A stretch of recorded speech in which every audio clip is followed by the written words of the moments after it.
আজকে আপনাদেরকে আমি সিমির বিচি দিয়ে সয়া ফিশ রান্না করে দেখাবো।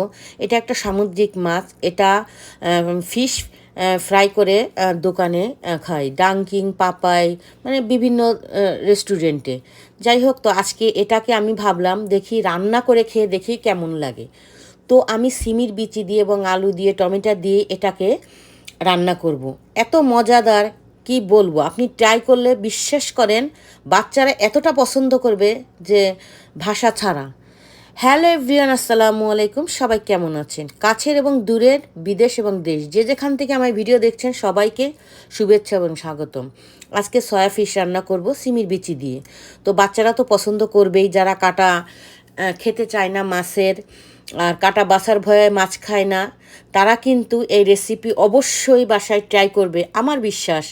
তো আমি এই মাছে কিন্তু কোনো কাটা নেই, এটা সামুদ্রিক মাছ। এটা সবসময়ই বড় বড় রেস্টুরেন্টে ফিশ ফ্রাই করে।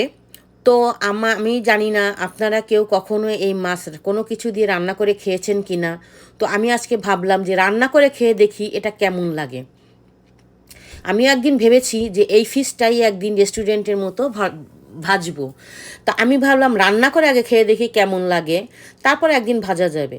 তো সেজন্য এখানে আমি দুটো আলু নিলাম এবং বড় একটা পেঁয়াজ নিয়েছি। নিয়ে এগুলোকে আমি কুচি কুচি করে কেটে নিব পেঁয়াজগুলোকে। তো দেখুন, পেঁয়াজটাকে আমি সুন্দর করে কুচি কুচি করে কেটে নিচ্ছি। তো আমার পেঁয়াজ কিন্তু কাটা হয়ে গেছে। এখন আমি মাছটা ভেজে নিয়েছি। এখন আমি আলু আর এই সিমের বিচি যেটা দিয়ে আমি রান্না করব ওটা আমি পানিতে 15 মিনিট ভিজিয়ে রাখবো। এখন আমি এখানে পেঁয়াজটাকে ভালো করে ভেজে নিব। পেঁয়াজটা ভাজা হয়ে গেলে এর ভিতরে আমি আদা আর রসুন দিয়ে দিব, কারণ আদা আর রসুনে আমি সবসময় বলি একটা গন্ধ আসে। আবার আপনি যদি ভালো করে কষান তাহলে হয়তো গন্ধটা আসে না। মশলাটা আপনি যত ভালো করে কষাবেন তত ভালো। তা এখানে আমি শুকনা মরিচ, জিরা, ধনে, লবণ, হলুদ সব হাফ হাফ চামচ করে নিয়েছি। শুধু শুকনা মরিচটা আমি কিন্তু 1 চামচের মতো নিয়েছি। তা আপনি ঝাল যেমন খান সেভাবেই আপনি ওটাকে ইউজ করবেন। আমি কিন্তু আলু আর সিমের বিচি 15 মিনিটের মতো ভিজিয়ে রেখেছিলাম। এখন এটাকে এর ভিতরে দিয়ে আমি মশলাটা ভালো মতো কষিয়ে নিয়েছি। এখন 2 থেকে 3 মিনিট এটাকে আমি কষিয়ে নিব। আমার কিন্তু এখানে দেখুন কষানো হয়ে গেছে। 50% আমার বয়েল হয়ে গেছে, বাকি 50% আমি গরম পানি দিয়ে এটাকে রান্না করে নিব। তো আমি এখন এটা একটু নেড়ে দিয়ে ঢাকনি দিয়ে ঢেকে জাস্ট 7 মিনিট রান্না করব।